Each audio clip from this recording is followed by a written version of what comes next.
Olá, olá, estão me ouvindo?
Eu queria tecer minha própria história no mercado têxtil, construir tendências e estilo. Uma empresa criativa, ágil, competitiva, que, sem dúvida alguma, oferecesse aos nossos clientes a oportunidade de transformar tendências em moda.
Fora foi construído fio a fio.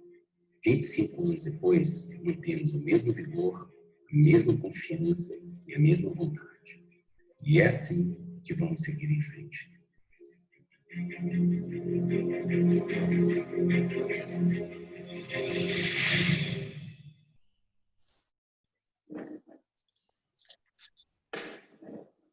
Olá. Olá, olá.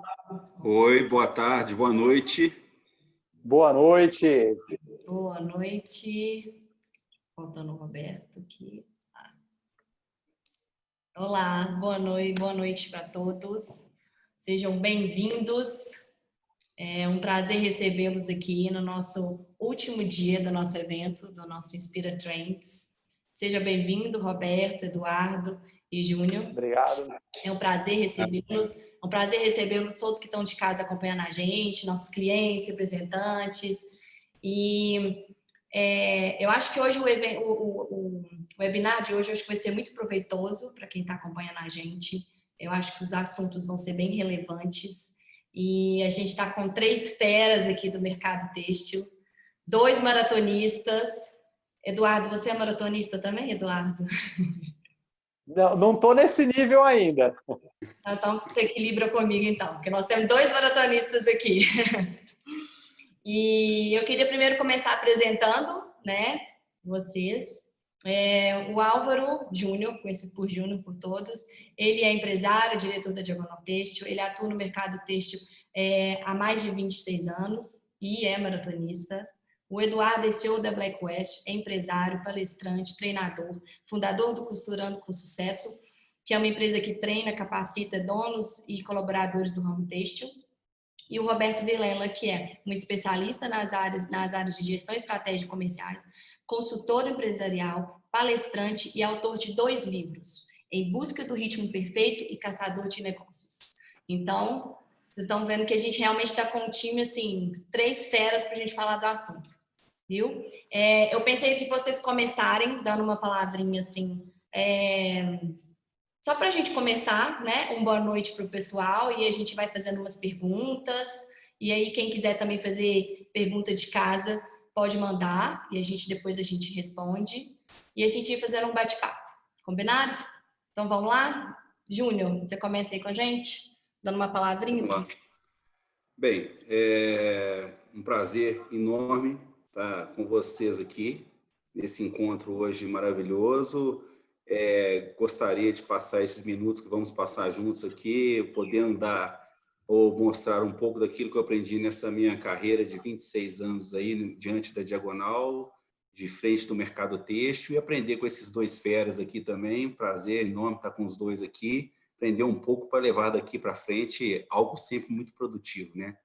Então, dar as boas-vindas para eles também e, como dono da empresa, agradecer muito você pela ideia e aos 2 por terem aceito o nosso convite. Bacana, obrigada. Eduardo? Vamos lá. Primeiro, agradecer a Diagonal, agradecer a Thay pelo convite. É um prazer poder estar falando aqui com vocês. É o nosso primeiro evento junto, online, que, se Deus quiser, é o primeiro de muitos que virão pela frente. Eu estou aí, preparado para poder contribuir com vocês com conteúdo, conhecimento prático do dia a dia da confecção. Obrigada, seja bem-vindo, Eduardo. Roberto? Olá, boa noite para todo mundo. Uma satisfação enorme estar com vocês hoje. Fiquei muito feliz com o convite. Legal voltar a participar de um evento junto com o Eduardo. A gente esteve junto no evento da Future Print faz uns 15 dias atrás, se não me falha a memória. Hoje, aceitando esse convite para conversar com você, tá? E com o Júnior e com o Eduardo novamente, falando de mercado, falando de negócio, falando de indústria têxtil, falando de oportunidade, que eu acho que esse é o grande barato do momento e é o que as pessoas estão esperando. Obrigado pelo convite. Sejam bem-vindos. Então, o formato do evento a gente fez cada dia com a ideia é um tema diferente, né, para a gente ajudar a todos, assim, desde do estilo do departamento de criação até os empresários, até o dono, até a parte assim mais imaginável, mais fictícia, mais viajante também da história, que é ressignificação da moda, e a gente vai fechar hoje o evento com vocês. E assim, eu acho uma honra poder participar com vocês daqui. Eu vou começar então perguntando o seguinte: o tema do nosso webinar, né, o nome, né, do nosso webinar foi a questão dos desafios e as expectativas do mercado têxtil. Então eu acho que eu queria começar, para cada um perguntando. Eduardo, para você, qual que é o principal desafio para o confeccionista hoje? O principal desafio para o confeccionista hoje é ele lidar com o seu pensamento. Porque quando a gente fala essa questão, é o mercado, é isso, é aquilo, tal, eu enxergo numa questão seguinte: tem gente se dando bem no mercado, tem gente que não está tão bem no mercado. E da onde que parte esse princípio do quem está dando certo e que está dando errado? Eu vejo muito sobre a visão que cada um está enxergando sobre o mercado, o como cada um está enfrentando a situação desse mercado. E muitas vezes eu tenho visto empresários que, pelo medo, estão se travando, se bloqueando e deixando de se falar, não, cara, vou esperar para ver o que vai acontecer. E eu vejo outros empresários fazendo acontecer. Então, muito dos resultados que eu tenho visto no mercado sobre positivo, o que está dando certo e o que não está dando certo, tem muito a ver da forma com que cada um está enxergando a situação. É a velha história de enxergar o copo cheio ou vazio. Então, o principal desafio nesse momento é olhe para dentro de você primeiro, porque fala assim, para que eu possa olhar para a minha empresa, eu quanto dono, como proprietário de uma confecção, se eu não estiver bem psicologicamente, tudo que eu enxergar dentro da minha confecção vai ser problema. Né? Então, primeiro eu falo assim, cara, primeiro eu tenho que olhar para mim, primeiro eu tenho que, estar bem comigo, né? E começar a sentar, porque o que vai acontecer dentro da minha confecção parte da tomada de decisão que eu vou fazer. Né? E se as minhas decisões estiverem comprometidas emocionalmente, os meus resultados dentro da minha confecção não vão ser positivos. Não tem como eu falar assim, eu vou esperar as coisas melhorarem para que eu melhore. Não. Eu tenho que melhorar para fazer com que as coisas melhorem. Porque o pessoal, eu tenho lá 250 pessoas dentro da minha empresa, mais 400 e poucos que são terceirizados diretamente, que dependem das minhas decisões. Eles dependem daquilo que eu vou falar para que eles façam. Eu que tenho que dar direção para eles. Pessoal, vamos virar para a direita, vamos virar para a esquerda, vamos fazer isso, vamos fazer aquilo, vamos não sei o quê, vamos não sei o quê. E eles vão executar junto comigo. Né? Então, nesse momento, eu falo, não é um momento para os empresários falar assim, estarem com medo, é o momento assim de você procurar entender cada vez melhor sobre o seu cenário, sobre a sua situação e tomar decisões, porque as coisas só acontecem quando nós fazemos. Toda ação gera uma reação. Se eu não faço nada, nada acontece. Né? Então eu falo, o principal desafio nesse momento é você com você mesmo. É verdade. Isso mesmo. Obrigado. E Roberto, qual para você seria o maior desafio na parte de gestão e planejamento desse novo mercado têxtil? Bom, vamos lá. Desafios não faltam nesse momento, né? Eu acho que o primeiro desafio que eu considero bastante complexo nesse momento é a questão do gestor entender que, vamos dizer assim, a incerteza é uma realidade e uma realidade inegociável nesse momento. Né? Então, o que está muito claro para mim é que cada dia é um dia e nós vamos lidar com inúmeras incertezas. E você precisa, como gestor, estar preparado para lidar com estas incertezas, principalmente psicologicamente. Né? Então, você precisa ter equilíbrio emocional para lidar com isso. Outro fator muito importante, tá? E amigos aí, é a gente entender que o modelo que até então a gente utilizava de aprendizado, ou como havíamos aprendido, vai precisar ser revisto. Então, eu falo bastante em alguns eventos que eu preciso aprender a desaprender.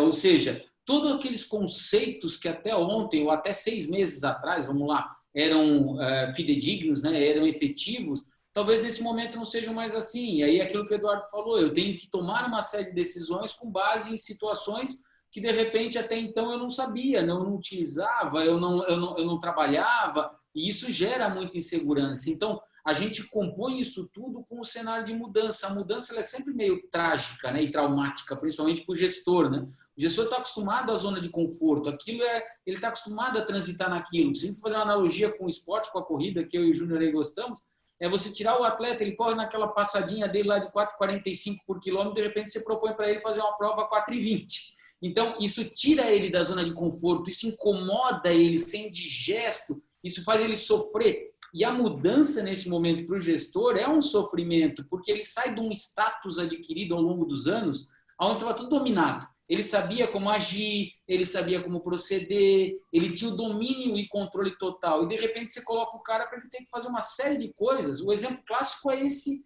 o webinar que a gente está participando, né? Se você for pensar, há 2 meses atrás, quem estaria nessa situação fazendo um webinar, né, ao invés de ter um público aí de 100, 200 pessoas na nossa frente, né? Então, é uma situação que você propõe uma mudança muito grande e você precisa estar preparado para isso. Verdade. Obrigada. Júnior, e para você, em relação como empreendedor, o que seria esse maior desafio agora? Então, a certeza que a gente tem hoje é que estamos vivendo num mundo incerto, né? Então, e a gente sabe como empreendedor, como dono, funcionários, cada um tem o seu próprio desafio, seja pessoal, seja profissional. Acordar todo dia, durante esse período todo que a gente esteve parado, e pensar quais estratégias que a gente ia utilizar, de que forma que a gente ia fazer para manter um emprego, para manter a empresa rodando, para tentar minimizar, mitigar as ameaças, daí descobrir determinadas oportunidades no mercado e a partir daí fazer algo diferente. Eu acho que esse era o meu maior desafio, né? Eu comecei a ver várias lives, comecei a estudar mais, comecei a tentar entender melhor de como era algo muito novo na minha vida, né? 26 anos, dono dessa empresa, na mesma tocada, no mesmo projeto, com objetivos que vão mudando de acordo com vamos dizer assim, com os próprios anos, mas nunca me deparei numa situação tão difícil assim, profissionalmente falando. Então, era uma surpresa, né?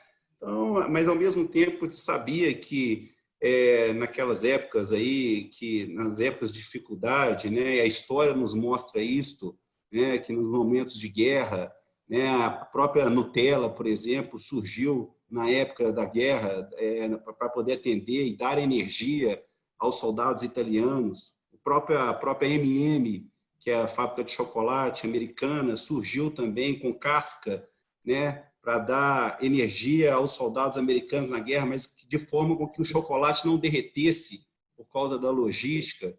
E aí foram criando alternativas, né, para que pudesse, a partir das necessidades latentes, algo sair e ser diferente e fazer a diferença. O nosso maior desafio num momento como esse hoje é exatamente isso, é a gente, dentro do nosso escopo de negócio, ser diferente, fazer algo diferente e que a gente possa realmente, dentro dessas novas perspectivas, abraçar algo que vá atender com muita ética os nossos objetivos e metas. Perfeito. Obrigada. Eduardo, eu assisti há pouco tempo uma palestra sua e você falou de uma coisa que parece ser simples, mas eu acho que não é tão simples. As pessoas falam que é simples, né? E eu acho que foi um dos melhores conselhos, assim, das lives que eu tenho assistido para essa situação agora do pós-pandemia, que é fazer o básico bem feito, né? O que seria esse básico bem feito? Então, principalmente no momento que nós estamos, que as pessoas, às vezes, elas acham que elas têm que... Cara, eu tenho que ser muito fora da curva e tal. E aí eu falo, nesse momento, a gente não pode ficar correndo o risco, que é aquele negócio, não, eu vou criar um produto disruptivo na confecção, eu vou não sei o quê, eu vou não sei o quê. Eu falo, cara, primeiro, seja expert no seu básico. Faça o seu básico muito bem feito primeiro, e aí diminua a sua margem de risco, que eu falo assim, cara, é a curva ABC, eu tenho que fazer 80% na minha margem de segurança, 15% no meu desconforto e 5% eu posso arriscar. Né? Porque eu venho vendo algumas marcas que, né, nesse momento, nesse cenário, estão querendo inovar demais. Eu falo assim, não tem nada de errado em você inovar, desde que você conheça o teu público, desde que você conheça o teu mercado, desde que você tenha feito uma pesquisa antes para saber qual que vai ser a aceitação disso, porque a gente sabe que uma coleção errada quebra uma confecção. Uma coleção errada, eu já vi marcas, eu já vi confecções grandes grande. Estou falando de marca grande. O cara que tinha 6 lojas de atacado e tal. O cara errou uma coleção. Uma coleção, porque inovou, porque trocou, porque mudou estilista, aí veio com uma coisa totalmente tal, não sei o que tem, e não vingou. Não vingou. Ou seja, no final da coleção, o cara estava com 2 lojas. Entende? Então, eu falo o seguinte, quando a gente entende o nosso mercado, que eu falo, o que é fazer o básico? Não estou falando da roupa básica, eu estou falando fazer a lição de casa bem feita. Né? Então, assim, o primeiro passo em conhecer e entender o seu mercado, conhecer e entender as suas deficiências, conhecer e entender o que eu falo assim, 2 coisas fundamentais que servem como regra dentro da confecção e regra da vida, é saber onde eu quero ir e o tamanho do passo que eu posso dar. Então, eu falo assim, para que você consiga isso, você tem que conhecer o seu mercado e o seu espaço. E para isso, eu sempre prego uma coisa, eu falo assim, ó, você quer chegar num resultado extraordinário, começa fazendo o básico bem feito. Exatamente. Porque eu vejo isso muitas pessoas querem inovar realmente muito, né? Que é ir atrás do diferencial. Vamos agora esperar, tá tendo uma crise, né? Aonde que a gente vai conseguir fazer uma coisa super diferente? Mas espera aí, você está dando conta do seu básico, né? Senão você dá um passo maior que a perna. Não é verdade? Sim. Ô, Roberto. Posso pegar carona? Pode ser feito dessa forma? Pode, não, pode sim. Vocês vão, um vai completando, vamos bem dinâmico. Eu acho legal, Eduardo, não sei se você concorda comigo, né? Principalmente quando fala desse básico bem feito, eu ouvi uma vez também você falando que cada confecção ela é diferente de cada uma, né? Cada uma tem o seu negócio, tem a sua forma, tem o seu escopo, tem o seu projeto, né? E os negócios são feitos de pessoas, né? E se as pessoas não estiverem, aí já é o meu entendimento, se as pessoas não estiverem muito bem motivadas, muito bem treinadas dentro do seu negócio, independente do tamanho que esse negócio seja,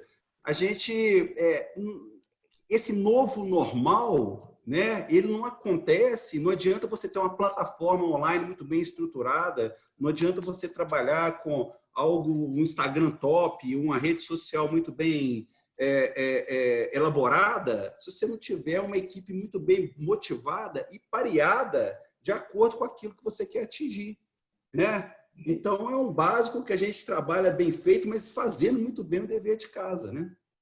Exatamente. E concluindo o que você está falando sobre essa questão do engajamento, né? Que eu falo assim, cara, o que é o engajamento? O engajamento é sentimento. Né? Então, quando a gente olha, porque eu falo assim, ó, quando você fala sobre o mercado online, a venda ela é feita online, mas é de pessoa para pessoa. É CPF para CPF. E tem sempre uma pessoa ali atrás respondendo o chat e outro lá atrás comprando. Né? Então, a primeira regra é essa. A segunda coisa que eu prezo muito, quando ele fala assim, essa questão, cara, como que eu faço para engajar a minha equipe? Eu tenho que pagar mais? Eu tenho que dar premiação? Eu falo assim, primeira coisa, o que as pessoas da sua empresa sentem pela empresa? O que as pessoas da sua empresa sentem por você? Né? Eu até falei, eu fiz um workshop essa semana e uma das aulas minha eu falei sobre isso. Eu falei assim, cara, você tem que ser o rei ali dentro, porque eu falo o seguinte, o rei, você assiste qualquer filme de época e você vê o rei sempre lá na batalha, ele é o cara que está na linha de frente, ele está sempre junto com os soldados, ele está com os guerreiros, ele conhece o reino dele, ele conhece os reinos vizinhos, tal, por isso que ele usa a coroa, certo? E quando o rei é fraco, ele cai. Então eu falo, tem muita gente querendo usar a coroa sem mérito, porque eu sou dono. Não, cara. A gente, principalmente no mundo e no mercado que vivemos hoje, eu tenho que ser assim, eu tenho que ter o mérito de ser o rei. Então, assim, eu conheço o meu processo, eu conheço os meus guerreiros, eu conheço os guerreiros que estão comigo na linha de frente, eu vou para a batalha com eles. Então, isso gera um engajamento da minha equipe comigo, porque isso gera uma conexão, uma sintonia entre nós. Né? Então, quando a gente fala sobre engajamento para se ter resultado, começa aonde? Eu sou o espelho da minha liderança. Cara, a minha liderança é o seguinte, eu estou na base, os meus líderes eles se espelham em mim e o que está abaixo deles se espelham neles. Se eu começar a errar aqui, eu vou errar tudo na pirâmide. Uhum. Concordo. Verdade. Concordo. Roberto, em relação à mudança de postura e de mindset que a gente precisa fazer nesse novo cenário, o que você daria, que conselho você daria para os líderes, confeccionistas e empresários sobre essas mudanças?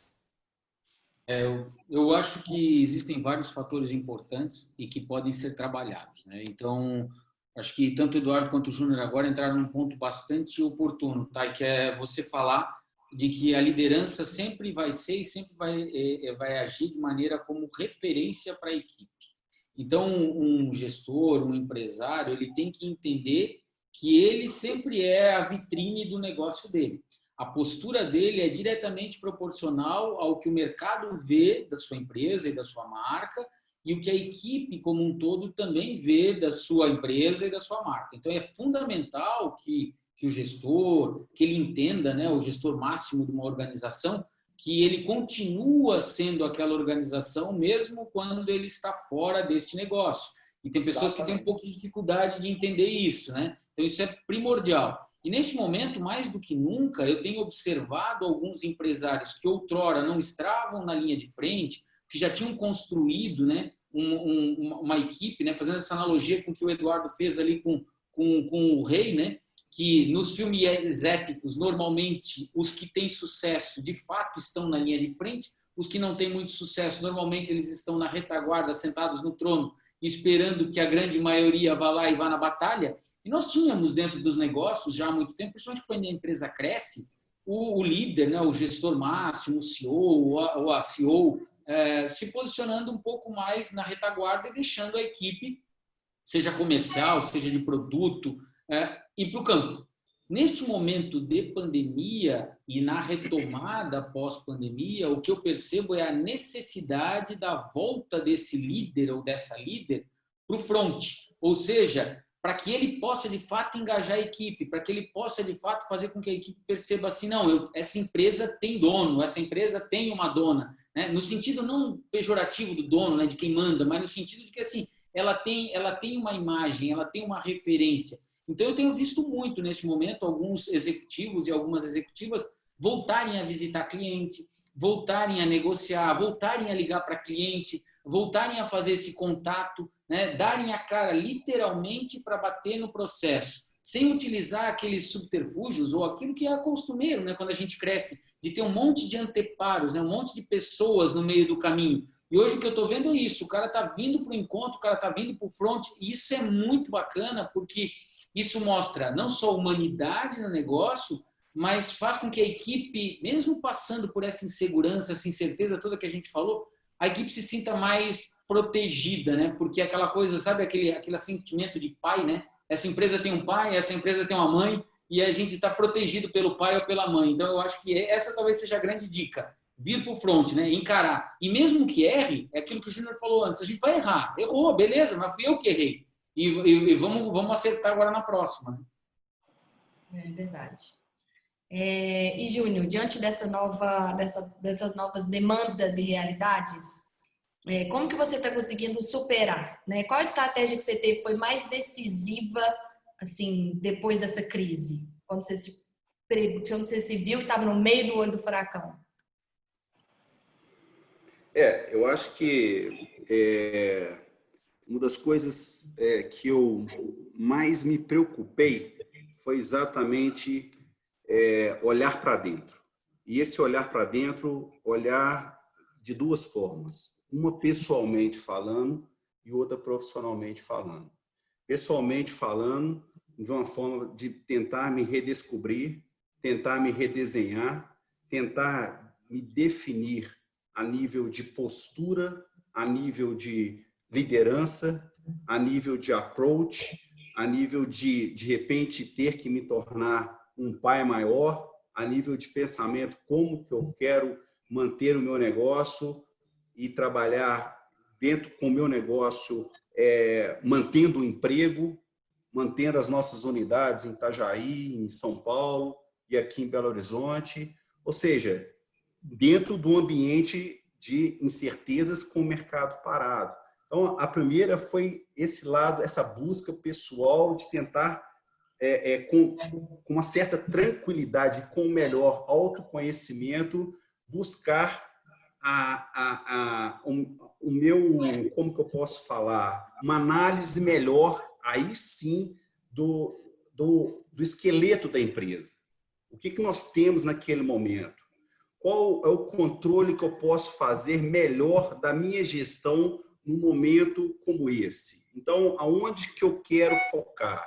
Aonde que eu foquei? Então, eu foquei primeiramente nos custos da empresa. Aonde que eu posso tirar aqui nos fixos? Onde que eu posso reduzir? O que que eu posso fazer em prol do emprego ou em prol da empresa, daquilo que eu posso mexer? Aonde que não está tão engessado assim que a gente pode cortar e tudo mais. E foi dentro disso daí que eu fui trabalhando nesse período todo para que, depois que me enxergasse dessa forma intrínseca, pessoalmente, profissionalmente falando, e fosse aí, sim, nesse momento de crise, tentar uma aproximação maior com o cliente, através do quê? Essa aproximação via telefone, tentando atender as necessidades do cliente, uma demanda por prorrogação de duplicata que a gente teve, uma sustação de protesto, uma devolução de mercadoria, acordos que foram feitos naquele momento, onde a gente tenta enxergar o outro,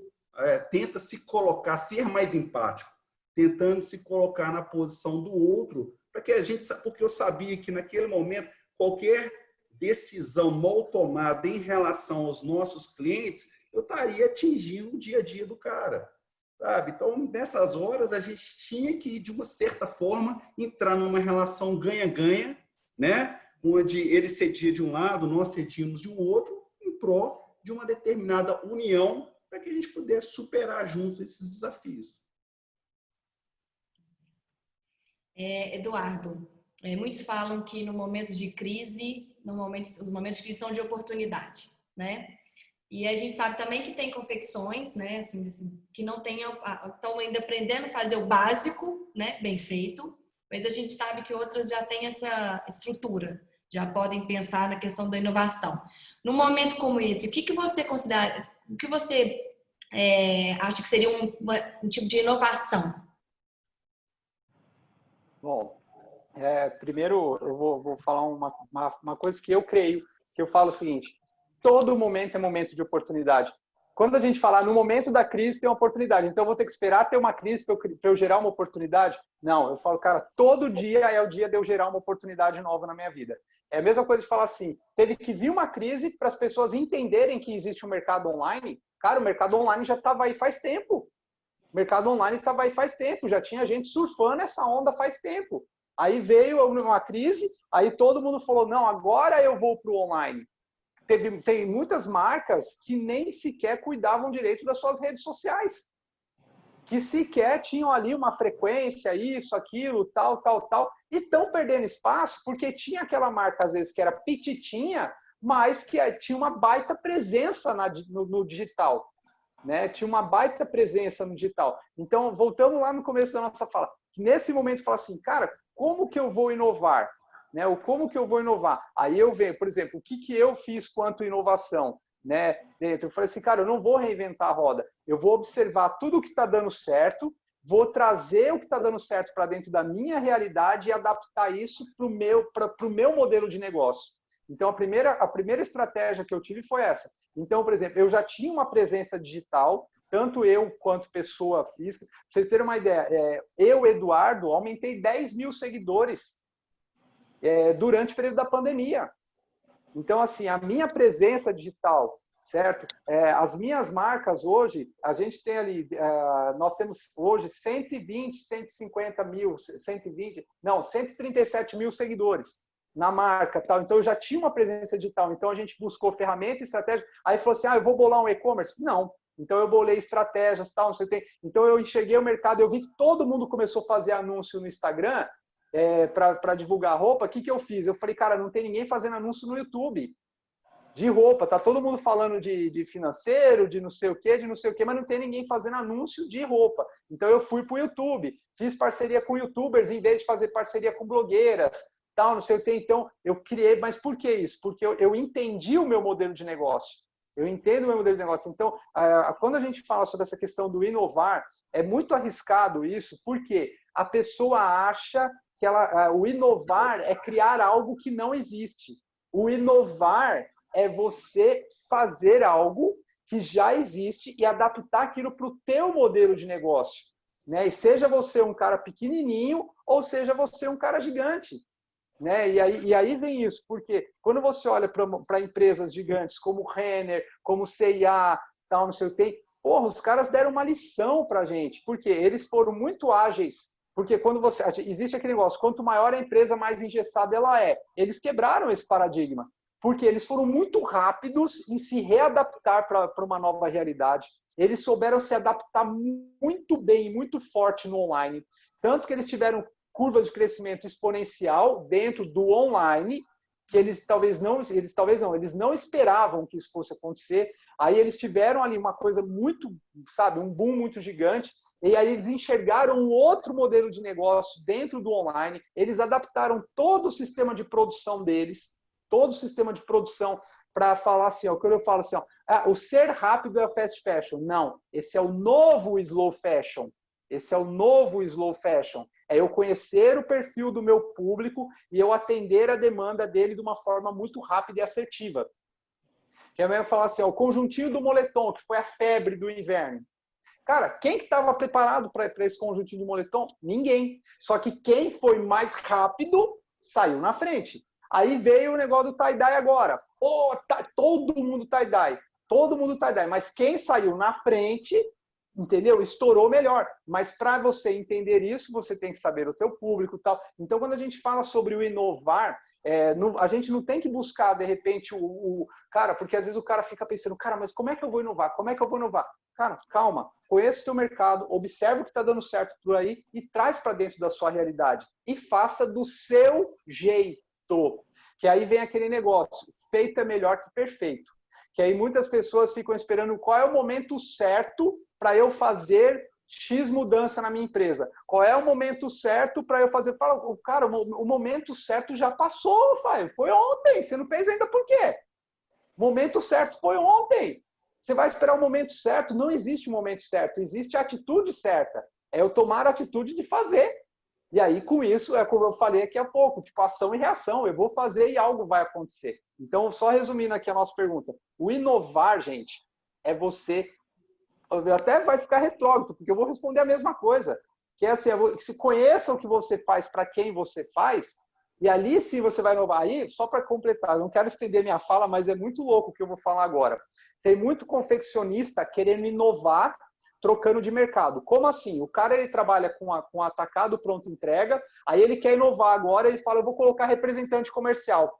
Ou o cara trabalha com representante comercial e nesse momento está falando, eu vou ir para pronta entrega. Ou o cara trabalha com coleção, que trabalha sob pedido, e ele está falando, agora eu vou montar a loja de varejo.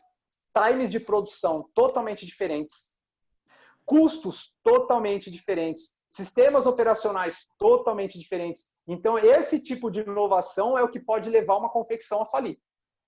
E 80% das confecções que tentaram fazer essa migração de mercado faliram. Isso eu provo estatisticamente. De cada 10 confecções que o cara tem um modelo que ele trabalha, ele está no atacarejo e vai colocar um representante na rua. Porque na cabeça do cara é o seguinte, é só aumentar o corte. É só aumentar o corte. Não, não é só aumentar o corte. Porque o público final muda quando você muda o mercado. Os prazos de produção mudam. Muda uma série de coisas. Então eu falo, na cabeça tudo funciona, mas na prática é outra realidade. Então o inovar não é isso. Eu falo o seguinte, cara, se você está no modelo de negócio que é o atacado, cara, foca em ser muito bom naquilo que você faz. Se você está no modelo de negócio de trabalhar com coleção, sobre pedido, foca em ser muito bom naquilo. Então, o inovar não é, nesse momento, achar que você vai reinventar a roda dessa forma. De falar, já sei o que eu vou fazer para resolver o meu problema. Então, agora eu vou montar uma loja lá no Brás. Não, já sei o que eu vou fazer para resolver o meu problema. Agora eu vou montar uma equipe de representantes. Não é isso, certo? Eu acho que nesse momento isso não é inovar, isso é arriscar. E para mim, nesse momento, isso seria dar um tiro no pé. E eu estou vendo muito confeccionista com esse pensamento nesse momento. Eduardo, não sei se você concorda comigo, ou também a solução nesse período aí de pandemia para Renner, ou para C&A, ou para o fulano que é gigantesco, não quer dizer que seja a solução para aquela lojinha da esquina do Brás. Esses caras, que é a realidade dos nossos clientes também. A gente tem muito cliente de médio porte, temos cliente de pequeno porte, sabe? Temos clientes de todos os portes. Então, tem cliente nosso, por exemplo, como é que o cara vai criar um comitê de crise, um comitê de pandemia, se o cara ele é o que paga a conta, é o que recebe o borderô do cliente, é o que negocia tecido com o meu representante, você está me entendendo? Então, a solução, talvez, para o negócio da Renner é completamente... E se o cara, às vezes, for nessa onda de copiar, ou porque não existe a fórmula certa do negócio? Não existe. Mas o que eu quis dizer é o seguinte, se pensa numa empresa gigante, os caras conseguiram fazer o negócio acontecer, numa empresa pequena, tende-se a ser ainda mais rápido para você, porque é um cara tomando decisão. Numa empresa grande, flexibilidade, você tem diretoria, você tem que passar por um monte de coisa. Só que aí vem um outro X da questão, né? Que eu sempre falo assim, quando eu entro dentro de uma confecção, pode ser assim, eu comecei na feirinha da madrugada, né? Eu comecei no Brás na feirinha da madrugada, então eu sei muito bem a realidade de quem está do outro lado, porque eu já estive lá. E aí, quando a gente vai crescendo, a gente vai incorporando uma visão mais de negócio para dentro da empresa, né? Mas eu vejo muitas confecções que faz 10 mil, 15 mil, 20 mil, 50 mil peças por mês, que você vira para o cara e fala assim, cara, qual é o dashboard que você tem? E quais são os BIs que você tem para tomada de decisão? O cara regala um olho desse tamanho e fala, que é isso? Entendeu? Então, eu falo assim, cara, quais são os indicadores que você usa para tomar suas decisões? O que indica para você que essa cor é a cor que vai vender melhor para o teu perfil de cliente? O que indica para você que esse perfil de modelagem é o perfil de modelagem adequado para essa estação? O que indica para você... Então, assim, não é falar que é a tendência, porque o que é tendência para um não é tendência para outro. Certo? Então, eu costumo dizer uma frase minha que eu falo, confecção é o seguinte, o resultado final é a roupa. Só que cada um tem um jeito de fazer.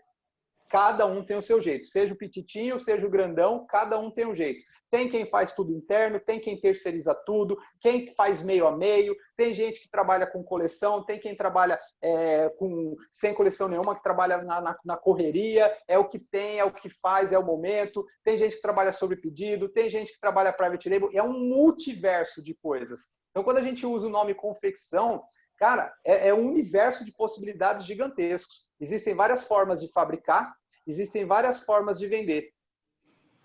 Eu vejo até que as confecções pequenas, elas levam vantagem sobre as grandes, né? Porque, assim, não em tudo, mas elas conseguem se adaptar muito rápido à mudança.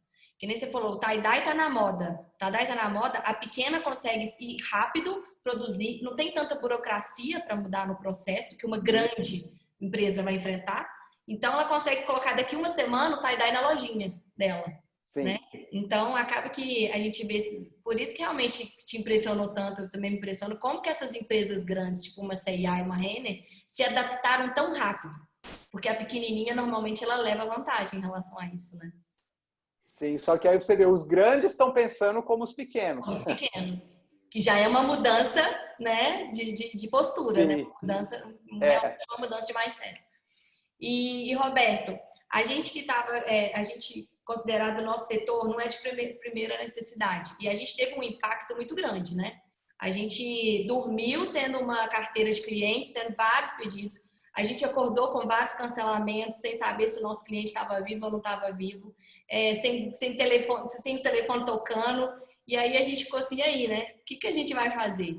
E aí, qual estratégia você acha, por exemplo, nossos representantes e até os nossos clientes podem adotar para poder, na questão de aproximar ao cliente, como poder chegar até o cliente? Porque hoje a gente vê que o cliente não vem tanto a nós, né? A gente tem que mais fazer essa procura.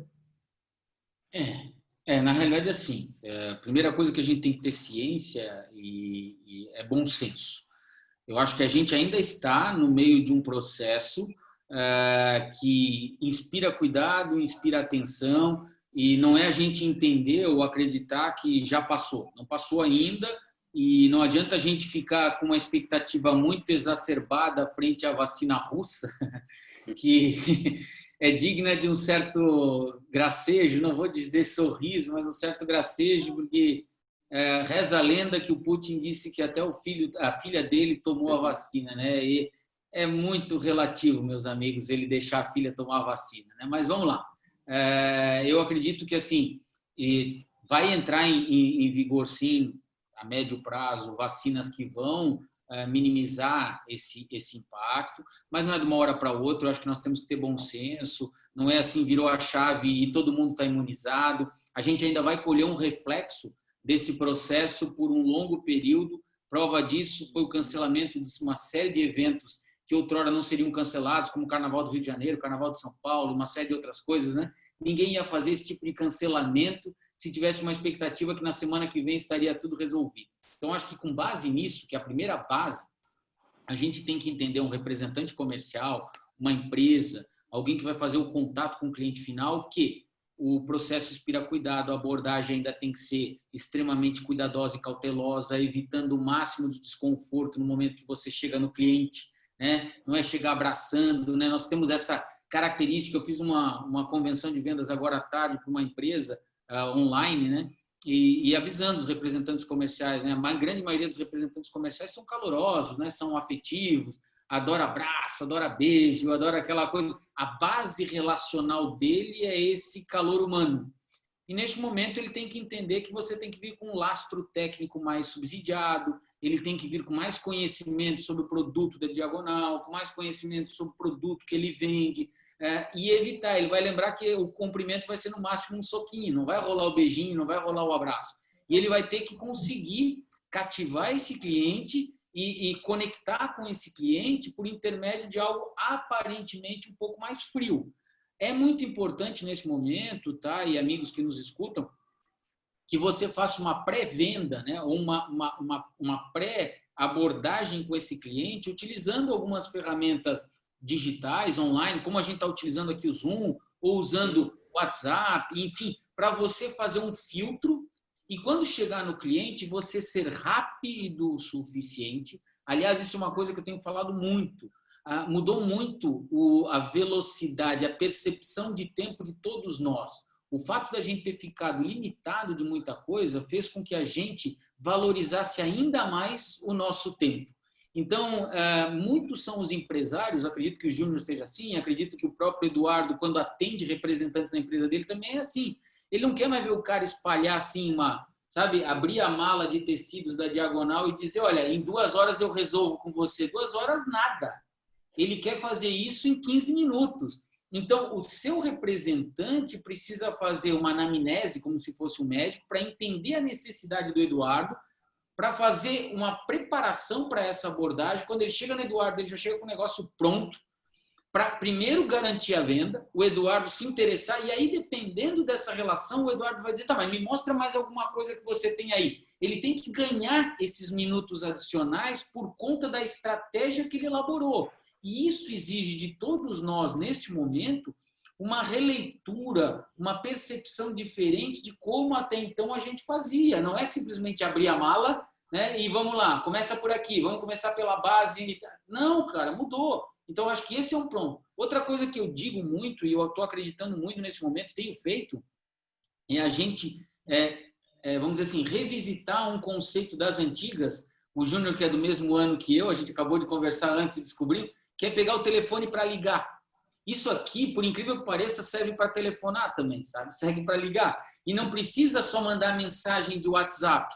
A aproximação e a humanização do contato, quando eu não posso ir pessoalmente até o cara, é fazer o que o Júnior falou antes, pegar e ligar e dizer, ô Eduardo, tudo bem? Hoje é teu aniversário, eu queria te dar os parabéns, não sei mais o que. Ao invés de eu simplesmente mandar um áudio, aquela coisa fria, que é tradicional dos grandes centros, e dizer, não, estou com pressa. Você está com pressa, o cliente também vai estar com pressa de não comprar de você. Então, comece a ser um pouco mais efetivo nisso, um pouco mais próximo nesse contato, até conseguir conquistar a oportunidade do cliente dizer, não, vem até aqui para a gente conversar. Eu acho que esse é o grande jogo, entendeu? A gente conseguindo reconquistar e lembrar que nessa fase, cada quilômetro conquistado precisa ser comemorado.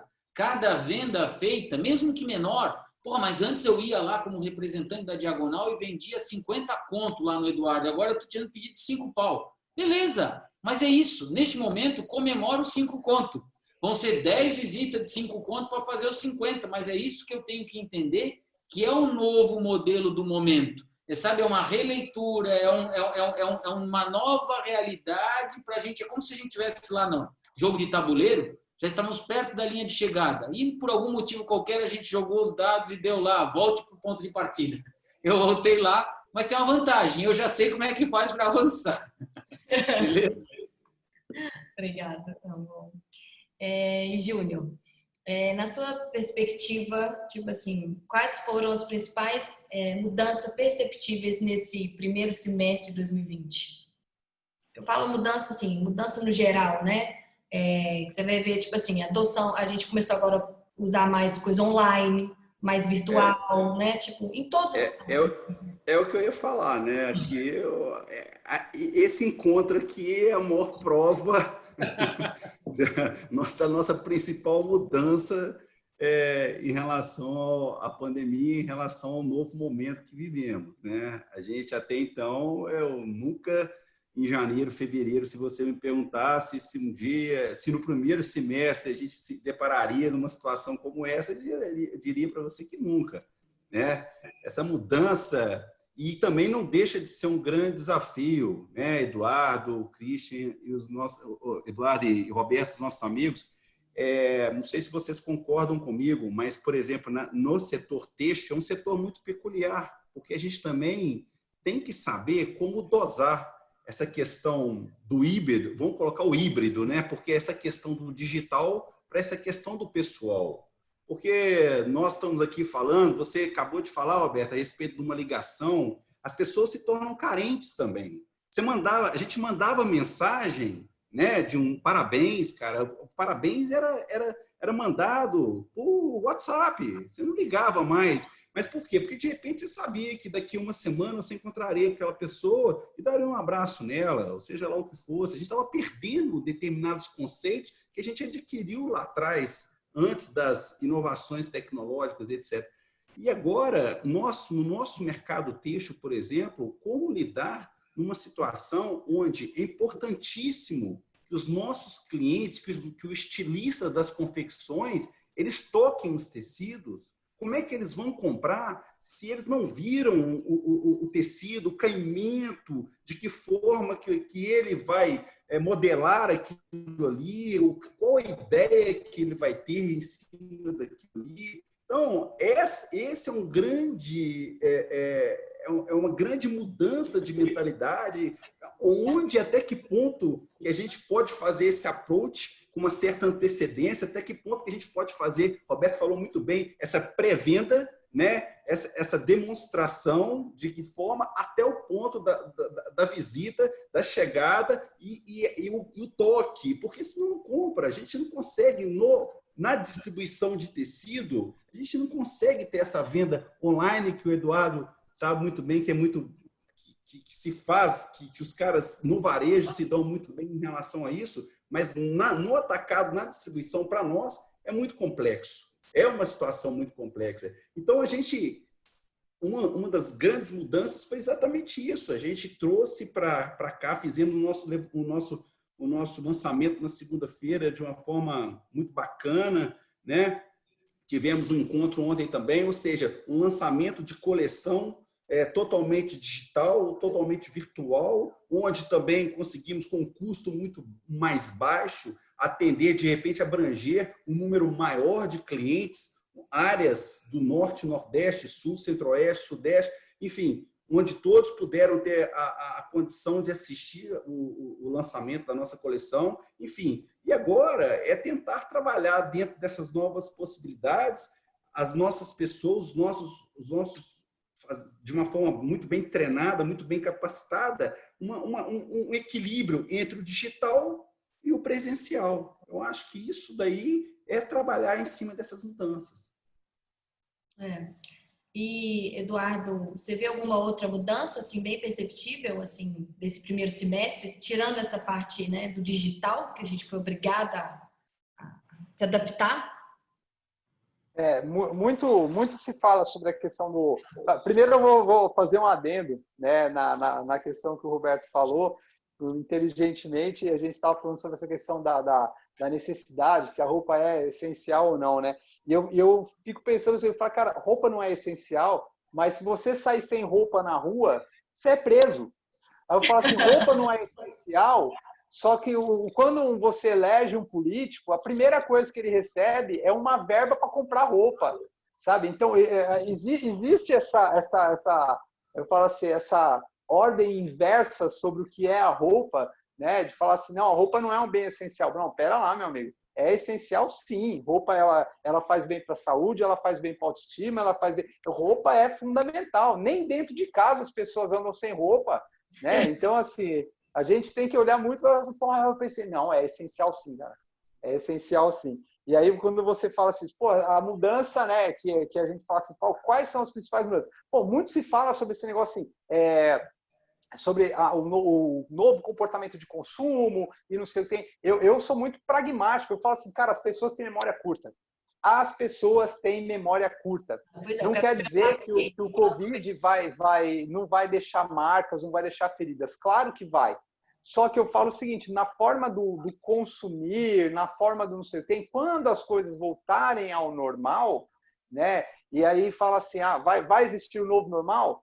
Cara, o novo normal vai ser uma adaptabilidade ao que está acontecendo. Simples assim. Então, eu falo assim, o que vai acontecer daqui para frente? O que eu enxergo hoje muito cético e muito... eu sou muito prático nas coisas. Então, eu falo assim, o dinheiro está trocando de mão. Isso é fato. O dinheiro está trocando de mão.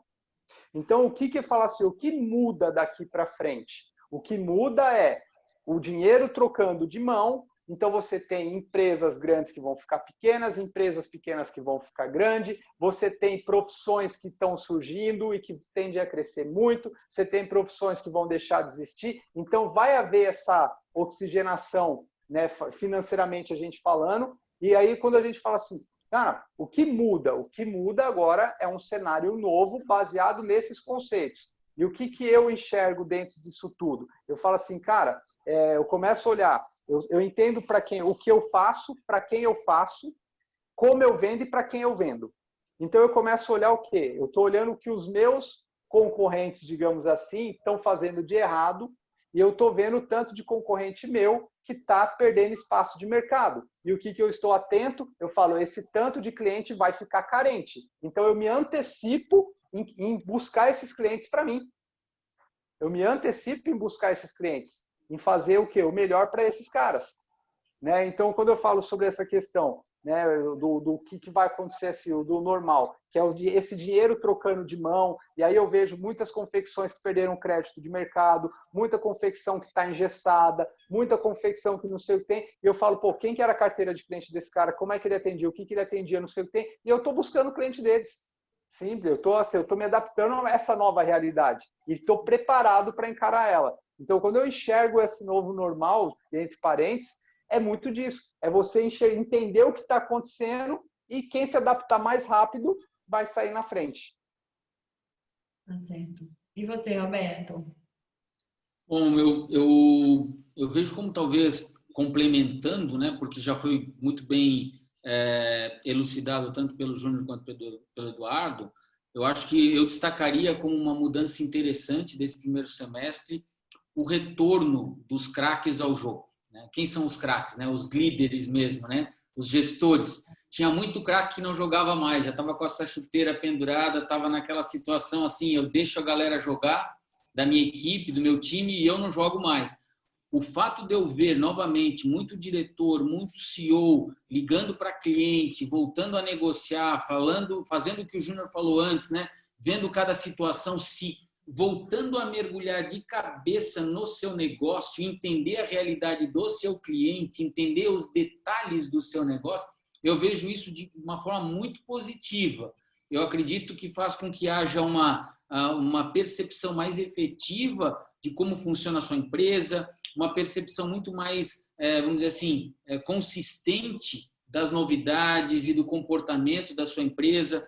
Muitas empresas deixaram de ter a repercussão que tinham no mercado há uns anos atrás, justamente pela falta de presença constante desses craques no campo.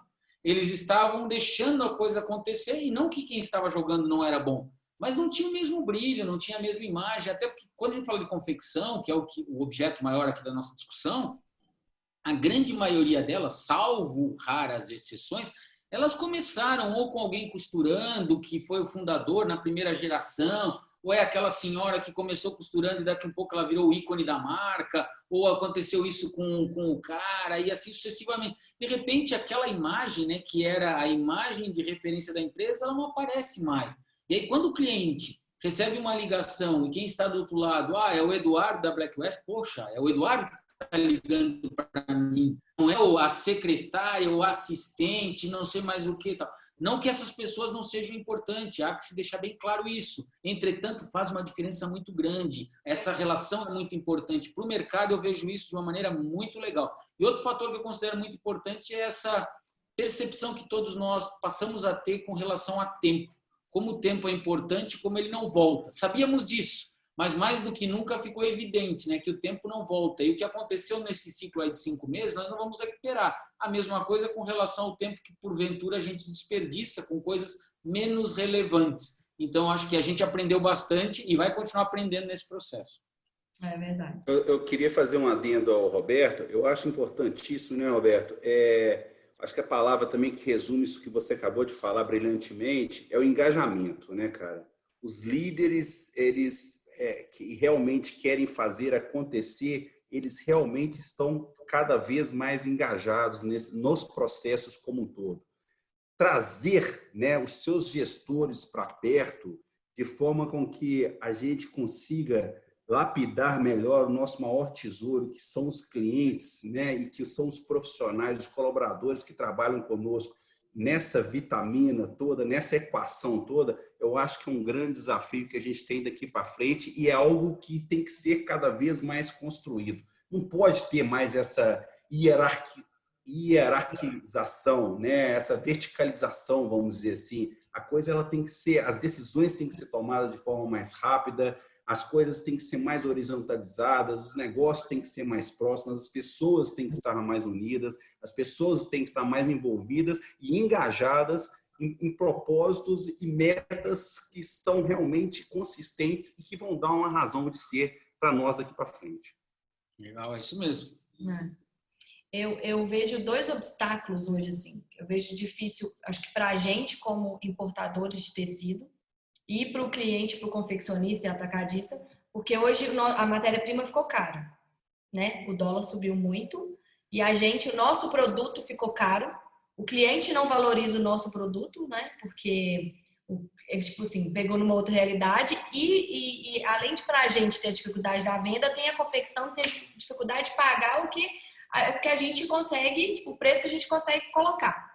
Né? Isso para mim seria um desafio, assim, uma dificuldade hoje grande.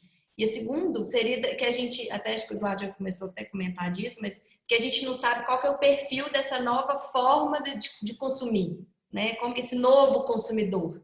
Realmente ele tem memória curta, mas ele vai ser mais exigente, ele vai querer pensar mais, ele vai valorizar mais qualidade, sustentabilidade, a gente ainda não sabe, né?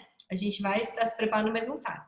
Em relação a isso, algum de vocês, tipo assim, vocês três, eu vou deixar aberta essa pergunta, teria alguma sugestão de como driblar isso, essa questão do alto custo da matéria-prima e da gente não conhecer também esse perfil novo desse cliente?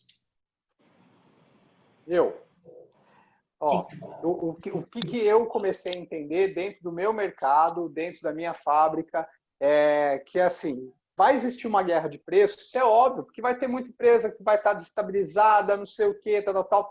Só que eu começo a entender uma coisa, a gente vai estar no mercado mais estreito, com menos consumo, tal. Então não é nem eu enxergar pensando na possibilidade se o cliente está disposto a pagar ou não. Eu tenho que olhar para dentro da minha fábrica e falar o seguinte, olha, eu não quero entrar na guerra de preços, se eu continuar produzindo 150 mil peças por mês, eu vou talvez entrar num colapso. Eu prefiro fazer 80, que metade do que eu faço, mas trabalhar com valor agregado melhor. Então, assim, eu vou diminuir, estou falando da minha realidade, vou diminuir o meu ritmo, agregar mais valor no meu produto, porque eu não vou entrar em guerra de preço. Por que eu falo isso? Porque vai vir uma demanda do muita oferta e demanda. Então, tem muita fábrica que às vezes ela acha que ela precisa produzir mais, reduzir preço para atingir mais mercado. Então, esta mentalidade, eu enxergo o seguinte, olhando como empresário, olhando como... Eu falo o seguinte, cara, altíssimo risco, altíssimo risco. Então, o que eu enxergo disso? Eu estou valorizando cada vez mais trabalhar com um produto melhor, trabalhar com uma qualidade melhor, porque eu quero vender com uma margem mais saudável, porque eu sei que vai ter menos demanda de consumo, certo? E aí, o que eu estou buscando hoje no mercado? Esse posicionamento, e aí, por trás disso, entra a minha estratégia. Como que é o meu marketing, como é que eu vou conversar com esse cliente, porque não é só eu fazer a roupa top e colocar lá que ela vai vender sozinha, não. Eu tenho que criar uma estratégia para fazer com que essa roupa venda, né? Então, assim, aí entrou essa minha lógica. Eu falei, cara, não é o momento de eu fazer 200, 300 mil peças, é o momento de eu encolher agora, dei uma enxugada no meu mix, dei uma encolhida na minha produção, estou olhando para produtos com valor agregado, estou olhando para produtos com markup melhor, estou olhando para... É isso que eu estou enxergando, né? Então, às vezes, você olhar e falar assim, poxa, porque os caras estão achando com essa visão de que vai vir preço, não, porque eu tenho que fazer mais barato, porque eu tenho que fazer o barato, barato, barato. Cara, presta atenção no que eu vou falar. Se eu pudesse, eu estaria falando isso aqui para todo dono de confecção. Falar assim, cara, o que mais vai ter no mercado é roupa barata, porque você vai ter uma demanda de consumo menor e você vai ter muita gente que está com essa mentalidade que para o cara cobrir a conta dele, ele precisa aumentar a produção. Então, ele acha que ele precisa produzir mais barato e, para isso, ele precisa vender mais. Então, você vai ter uma demanda muito grande em cima disso. Aí virou commodity, aí caiu no Mar Vermelho. Então, começa a enxergar que vai faltar produto no Oceano Azul. Então, essa é a visão que eu tenho hoje do mercado, né? E eu falo muito isso para os meus alunos, digamos assim, de confecção, para a galera que está muito mais próxima de mim. Eu falo assim, cara, não preocupa com essa guerra de preço. Preocupa em focar para esse outro público que vai ficar órfão. Então, vamos enxergar outras possibilidades. Então, eu sempre busco o caminho que eu falo assim, é o mais difícil?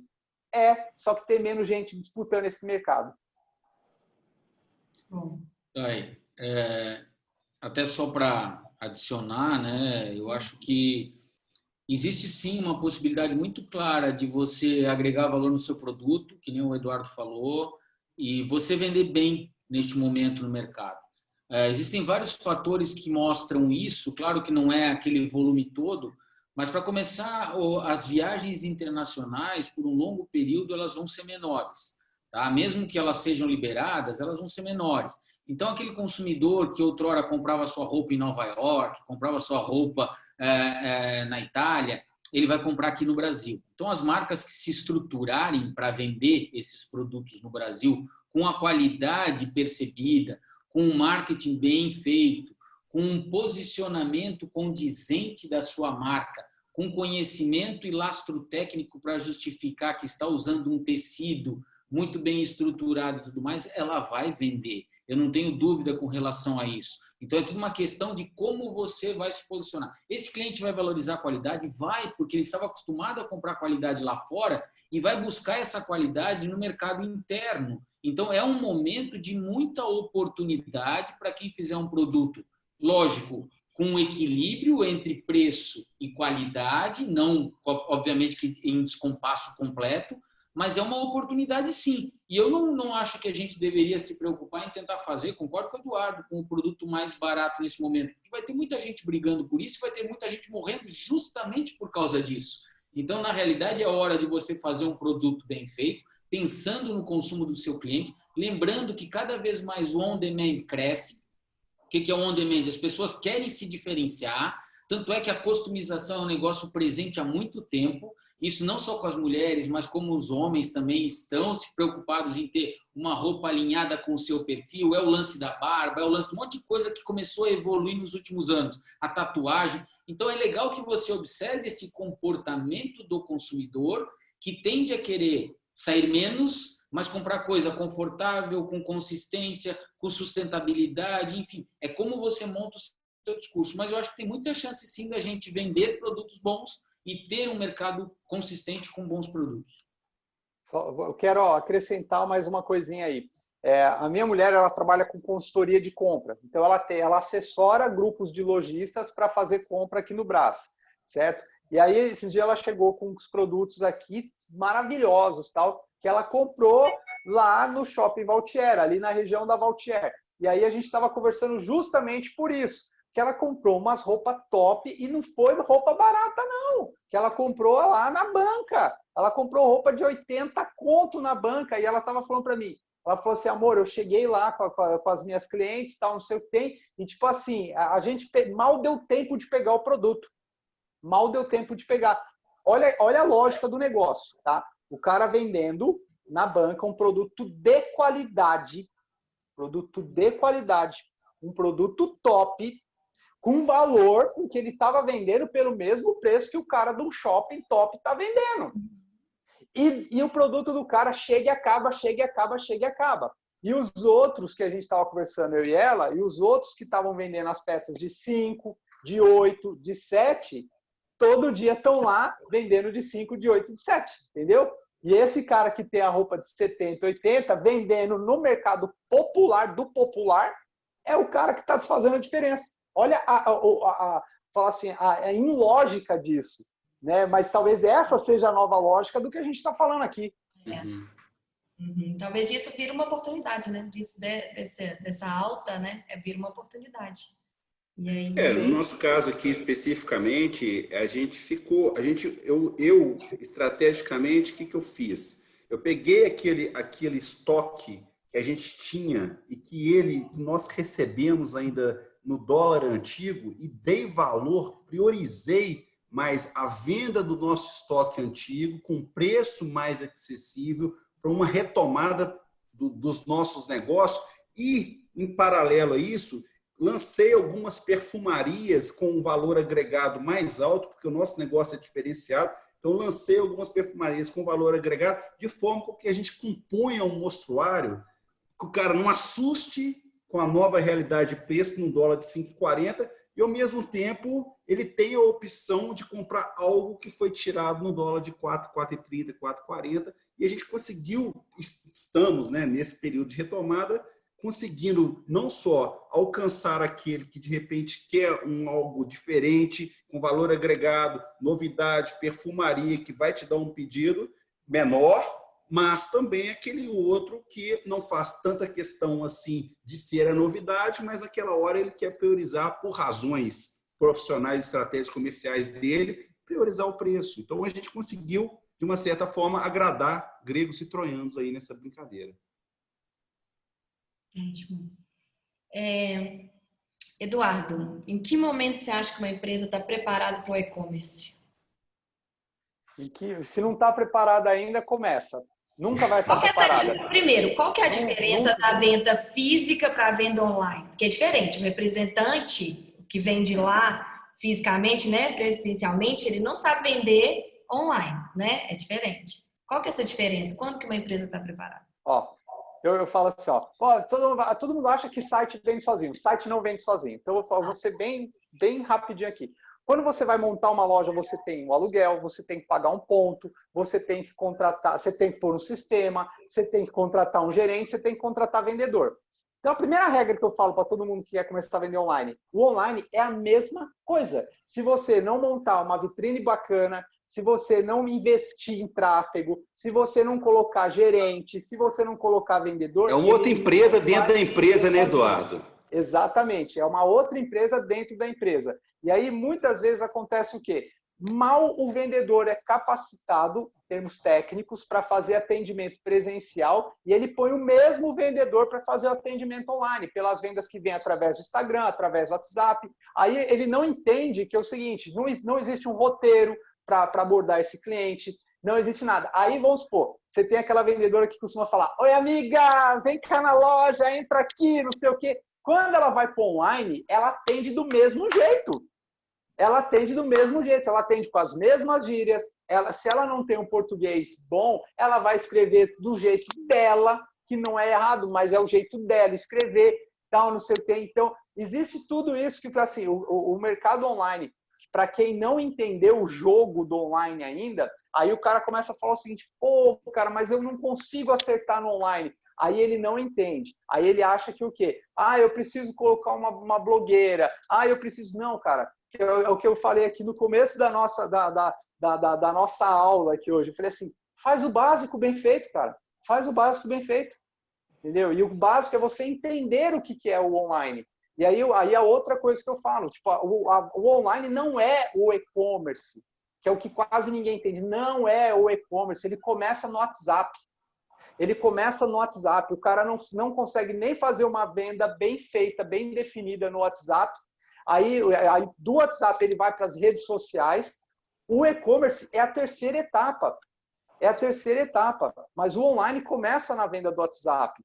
Entende? Então, assim, cara, e aí muitas pessoas acham que a solução do problema está em ir para o online. Eu falo, não está no online. Se você não está bom ainda em fazer a venda presencial, você não vai ser bom em fazer a venda online.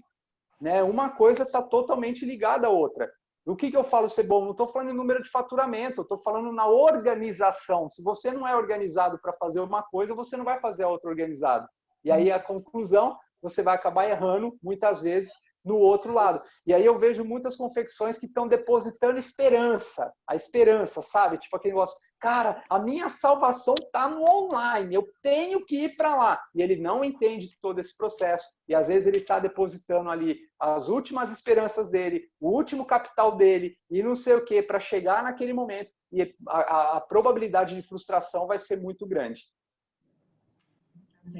E, por exemplo, Júnior, o nosso mercado, nosso setor tem particularidades. E a gente, para trabalhar no e-commerce, não é assim, ele não funciona. Né? Não é tão fácil assim. Né? Teria que ser, que nem você estava falando, aquela coisa do híbrido. Como que você acha que a gente poderia adaptar para esse e-commerce?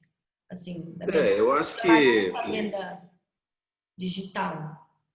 Pois é, eu acho que a gente tem essa possibilidade de trabalhar, nós como distribuidor de tecidos, temos essa possibilidade de trabalhar, iniciar uma venda, igual o Eduardo falou, através de um WhatsApp, através das fotos, o e-commerce digitalmente falando, um site, uma empresa dentro da nossa empresa, para distribuição de tecido é muito complexo. Eu não vejo agora, nesse momento, possibilidade para isso. Agora, existem determinados materiais que podem ser utilizados, né? Catálogos, por exemplo, digitalizados, na apresentação do seu mostruário, com a foto do seu produto. Até a Trender, aqui do Roberto, né, Roberto? O Trender, que é um site que, igual o WGSN, para nós atacadistas, vai ter um Trender para os confeccionistas, que vai ser lançado aí na frente.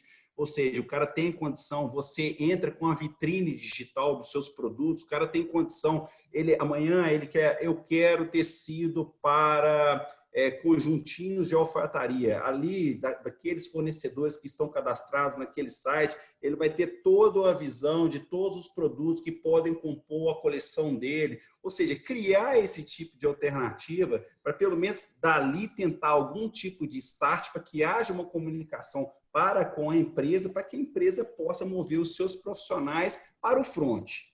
Nosso negócio, ele tem que ser no front. Ele pode, talvez um tecido mais básico, talvez um tecido mais conhecido, talvez um tecido que já tenha nome no mercado, aqueles que a gente repete todas as coleções e só troca cor, só troca uma estampa. Isso é fácil de ser trabalhado pelo WhatsApp, isso é fácil de ser trabalhado pela própria ligação que você faz. Sabe aquele produto assim, o cara já conhece, nós já temos uma certa padronização de clientes para isso. Agora, essa questão relacionada ao novo, ao diferente, a isso, tem que ter talvez um outro tipo de approach, digitalmente falando, para que depois os caras vão para o front e façam aquele contato, o corpo a corpo, mostre o caimento, o tecido, para que a venda seja feita. Sim. Roberto. Só um adendo rapidinho. Eu até falei, eu fiz um vídeo no começo da pandemia falando sobre a venda de tecido, que eu falei, cara, a venda do tecido, ela não vai ser digital, porque eu não falei só por mim, porque eu falei assim, cara, por exemplo, eu faço tecido de algodão. Cara, o tecido de algodão, ele tem hora que cada hora ele dá uma gramatura diferente, cada hora ele dá... Aí eu falei assim, cara, não tem como eu comprar o tecido digital. Eu tenho que pegar o tecido, eu tenho que ver o toque do tecido, eu tenho que ver o caimento do tecido. Tem algodão FI 40, algodão FI 60, algodão FI 80, algodão de 1.200 torções, de 1.400 torções, penteado, enfim. Penteado, cardado e não sei o quê. Aí eu falei assim, como é que os caras vão falar assim, qual o tecido vai vender digital? Não vai. eu falei assim, a profissão do representante, no caso do tecido, eu não vejo, eu não consigo enxergar, né, que ela vai deixar de existir. Eu, sinceramente, não enxergo. É que nem você falou, Júnior, haver uma mescla, sim, tipo, entre uma coisa e outra. E eu vou te falar, até mesmo assim, quando a gente falou do online, tá, a maior dificuldade que a gente tinha para fazer a venda da roupa online era justamente falar sobre coisas que poucos são visionistas assim. A gente tinha que ter tabela de medida na mão, a gente tinha que ter especificar, a gente tem isso lá. Cara, a gente tem a tabela de medida ali de todas as peças, a gente tem ali a explicação do tecido, do caimento da peça, a foto muito bem tirada, mostrando todos os ângulos do caimento da peça, e mesmo assim, ainda tem muita gente que não confia e aí o índice de troca e de troca de produto ainda é muito alto. O que prova o que o Júnior falou, que tipo, as pessoas querem pegar na mão. Eu também acho que o nosso mercado é uma dificuldade esse trabalhar o e-commerce. Mas, por exemplo, Roberto, não necessariamente e-commerce, mas você acha que agora a venda vai ser sempre relacionada, presencial, digital, vai ser sempre junto, ela sempre vai andar junto? Não necessariamente, né? Nós vamos ter venda que vão ser 100% presencial ainda, vamos ter vendas que vão poder ser 100% digital e nós vamos ter vendas que vão usar esse blend, né? Essa mistura das duas coisas. Está muito associado ao tipo de segmento e o tipo de produto dentro do segmento. Eu acho que o Júnior foi muito feliz quando ele comentou que o produto, vamos supor, de prateleira recorrente que vocês têm, sempre aquele produto, só mudou a cor. Se você consegue fazer uma foto muito bem feita, não existe um motivo para que haja uma visita presencial do representante para levar aquilo, que o cara só compra aquilo há tanto tempo e não mudou absolutamente nada. Então, nesse momento, vai dar para você colocar o digital na venda do tecido plano, na venda da malha e assim sucessivamente.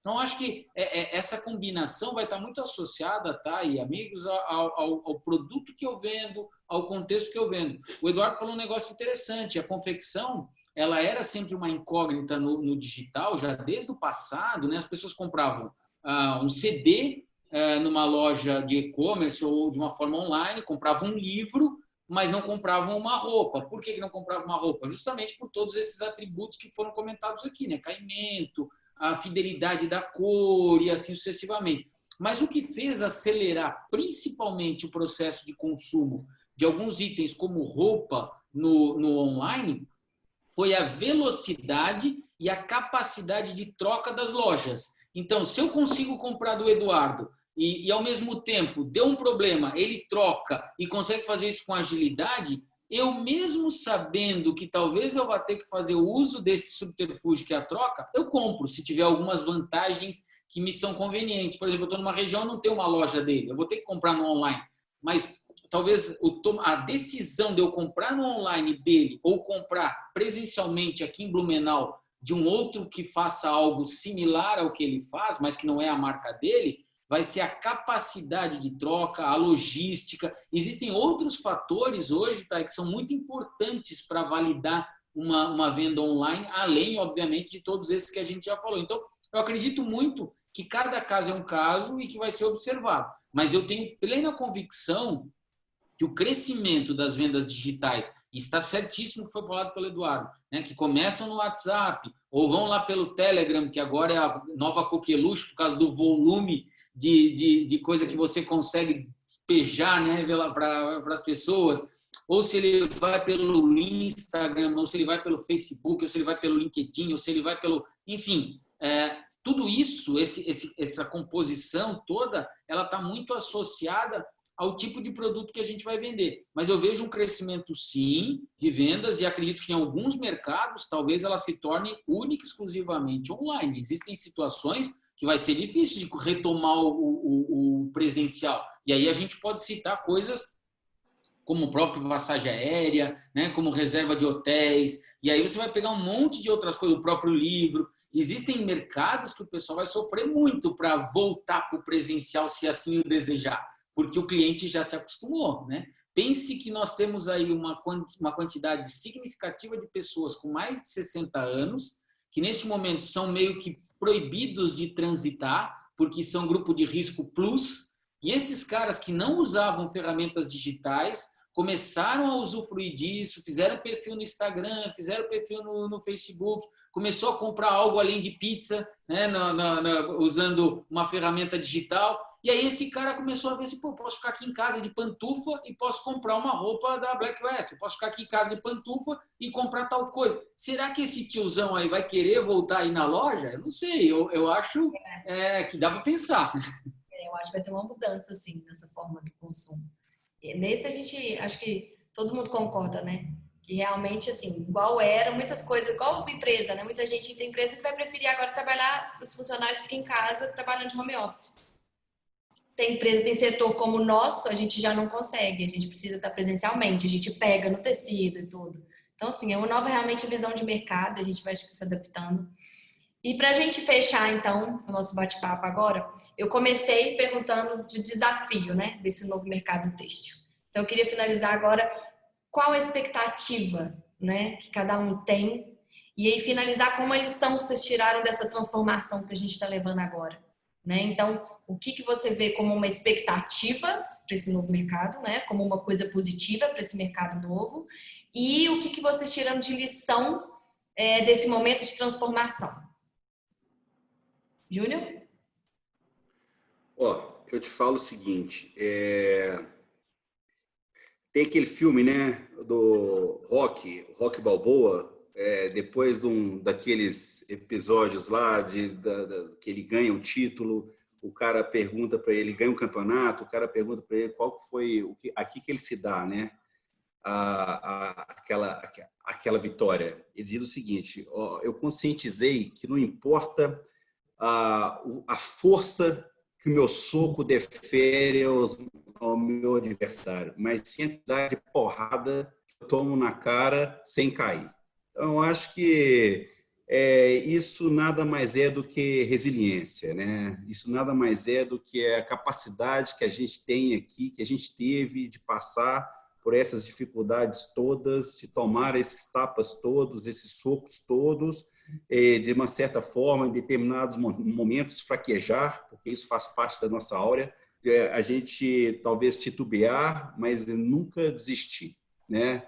Então, eu acho que essa capacidade que a gente tem de dar a volta por cima, essa resiliência, a accountability, né, que todo mundo fala aí, que é a responsabilidade, o respeito à ética. Eu nunca tive tão envolvido em relação a isso com os meus funcionários, nunca tive tão voltado para dentro, para o front, para buscar novas possibilidades, novas oportunidades, motivado para as novas adversidades que venham, mas que conseguiu me fazer mais forte. E agora, em cima disso daí, criar novos ambientes, ir para o front mesmo e trazer, quem sabe, belos resultados, belas colheitas disso que a gente plantou num momento tão difícil.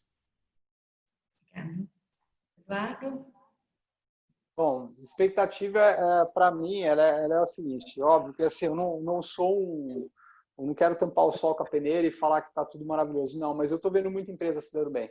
Então eu falo assim, expectativa é aquilo que eu levanto todo dia querendo encontrar, né? Então, se eu quero encontrar e olhar só para o que tem de ruim, eu vou encontrar só isso, é só isso que eu vou ver, né? Então eu falo assim, eu crio as minhas expectativas. Então, todo dia eu saio de casa já criando uma expectativa na minha cabeça de que eu vou encontrar coisas positivas, coisas boas. E eu não crio um mundo de Bob em volta disso. Eu sei que existem desafios, dificuldades e tudo mais, então, não sei o que tem, mas a minha expectativa, porque a gente conseguiu se reinventar, a gente conseguiu, cara, o nosso faturamento está maior do que a gente esperava se o ano tivesse normal. Então, eu falo assim, cara, mas isso tem a ver com a expectativa que eu criei. Né? Eu criei uma expectativa de olhar e falar assim, cara, pode estar desabando o mundo do meu lado, cara, pode estar desabando, né? Enquanto eu tiver com saúde e tal, minha equipe, minha família e tal, cara, eu vou buscar o resultado. Então eu foquei a minha expectativa naquilo que eu quero encontrar, né? E isso não é uma utopia, não é uma utopia. Tem pessoas que já saem de casa com a expectativa de que vai dar tudo errado e vai dar errado mesmo. Né? Então eu falo, tem gente dando certo e tem gente dando errado. A decisão de para onde eu vou olhar cabe a mim. Eu que tenho que tomar a decisão. Então, minha expectativa é alta. E o que eu tirei de lição disso tudo é uma frase que, para mim, vai ficar agora geral, que é agilidade e assertividade. Eu tenho que ser muito mais rápido do que eu era antes e ser mais certeiro do que eu era antes. Porque tudo que a gente conseguiu trazer de transformação nas nossas empresas teve a ver com esses dois pilares, agilidade e assertividade. Então, nós somos muito rápidos nas tomadas de decisões e nós minimizamos as margens de erro. Não quer dizer que não existia possibilidade de errar, mas a gente minimizou a margem de erro. Então, agilidade e assertividade, agilidade e assertividade. E isso é uma coisa que eu vou levar para o resto da minha vida. Ótimo, obrigado. E aí, Roberto? Bom, vamos lá. Eu acho que até o momento a gente vem vivendo realmente um período de muita mudança. A minha expectativa daqui para frente, no curto intervalo de tempo, mas principalmente para o próximo ano, é de uma aceleração muito grande de consumo. Eu tenho feito conexões com várias regiões do Brasil, as que vêm tendo vamos dizer assim, uma liberação um pouco mais efetiva do comportamento, da liberdade de ir e vir das pessoas, estão retomando com uma aceleração muito grande de consumo. Eu acho que o ser humano ele tem uma característica latente no seu comportamento que é assim, ele se sente muito incomodado quando lhe tiram alguma coisa, sabe? E nos tiraram, não foi proposital, obviamente, mas o que nós estamos vivendo nos tirou, vamos usar dessa forma, a liberdade de ir e vir, a liberdade de consumir da maneira que nós gostávamos, a liberdade de viajar, a liberdade de conviver com as pessoas que nós amamos. E eu tenho certeza que a hora que liberar a porteira, literalmente falando assim, né? Tipo, pode sair? Cara, isso vai ser que nem largada de corrida. O Júnior sabe o que eu estou falando, aí da Pampulha. Vai ser os negros desesperados, morro abaixo ali naquele troço e vamos comprar o que for e vamos beber o que a gente pode, vamos comer o que a gente pode. Então, assim, eu tenho uma expectativa muito positiva com relação a isso. Claro que pode parecer exagero, mas não. Eu acho que vai nos surpreender positivamente. Por isso que eu acho que todo mundo que está aqui, está nos escutando neste momento, em casa, que se prepare, os representantes que se preparem, a galera que treine, aproveita esse momento, imagina como se fosse uma preparação, porque a hora que o bicho pegar, o cara vai ter que estar pronto para isso. E as principais lições que eu aprendi nessa fase, eu diria que são duas. Uma é a nossa capacidade de nos adaptarmos. A nossa adaptabilidade ela é muito, mas muito além do que a maioria de nós imagina, em todos os sentidos. Seja fazer o que a gente está fazendo hoje, um evento digital, talvez não é o caso de quem está aqui, mas talvez até fosse, ou poderia ser, que jamais tivesse utilizado um Zoom, jamais tivesse utilizado alguma coisa nesse sentido, não tinha nem familiaridade com nada nesse sentido. Então, a gente se adaptou em todos os sentidos, seja usando a tecnologia, seja se adaptar a fazer mais com menos, seja se adaptar a fazer uma gestão de equipe em home office, seja se adaptar a fazer uma série de outras questões que nós não nos adaptávamos. E um outro fator que, para mim, esse sim é mais lição do que adaptabilidade, é o poder da conexão. Que conexão? A de internet? Não, essa está bem fraca, essa não tem muito poder. Mas é o poder da conexão entre as pessoas. Eu tenho visto que as empresas que estão evoluindo, com base no que falou o Eduardo, no que falou o Júnior, são as empresas que tiveram humildade, maturidade e os gestores que tiveram a mesma coisa para dizer, cara, eu não sei nada disso, me ajuda, vem falar comigo. E foram atrás. Todo mundo que buscou conectar e trazer pessoas com mais qualidade do que ele, ou entender que tinham mais expertise do que ele naquele momento, estão evoluindo. Aquelas que continuam fechadas, partindo do pressuposto que são donos da verdade, ou que são os famosos professores de Deus, eu tenho até um podcast sobre isso, né? Os professores de Deus que sobram no mundo, né? São aqueles caras que ensinaram Deus a fazer o mundo. Esses aí continuam e vão continuar sofrendo. Enquanto você não se conscientizar que a conexão é a chave, você vai sofrer. Então, para mim, isso já era claro e agora ficou transparente. Ótimo. Eu queria agradecer a todos. Eu acho que foi uma noite enriquecedora. Acho que assim, na verdade foi uma semana. Agradecer não só quem participou de hoje, mas eu acho que pelos 3 dias, sabe, de evento. Eu acho que foi muito legal o que a gente pontuou hoje. Eu acho que a gente aprendeu muito com vocês 3. E Agradecer pelos outros dias, pelos outros participantes, pelo outro participante também que teve, pela palestra, por tudo. Dizer assim que a gente está aberto também para vocês, para os próximos eventos, foi um prazer recebê-los. Eu acho que foi o primeiro evento que a gente faz digital, virtual. A gente aprendeu muito, apanhou muito e vamos aprender muito, mas eu acho que é só o primeiro, porque eu acho que esse formato vai super funcionar nesse novo mundo. A gente vai ter eventos também pessoais, presenciais, desculpa, mas a gente vai continuar tendo virtual, porque acho que isso tem custo e é mais fácil para todo mundo.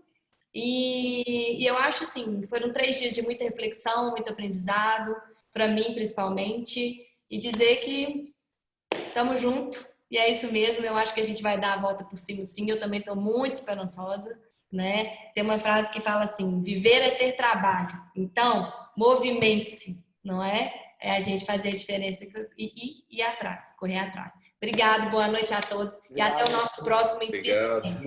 Obrigado. Até mais. Valeu, obrigado, viu, gente? Obrigado, viu, Eduardo? Obrigado, Roberto. Eu que agradeço. Tá? Em nome da Diagonal, agradeço a todos vocês. Eduardo, a gente se esbarra nas ruas do Brás aí, com certeza, né? E o Roberto nas esquinas das maratonas aí, mundo afora, com certeza. É isso aí, tamo junto. Fechou. Um abraço, valeu, Eduardo. Tchau, gente, um abraço. Valeu, Beto. Até mais. Tchau, tchau. Até mais.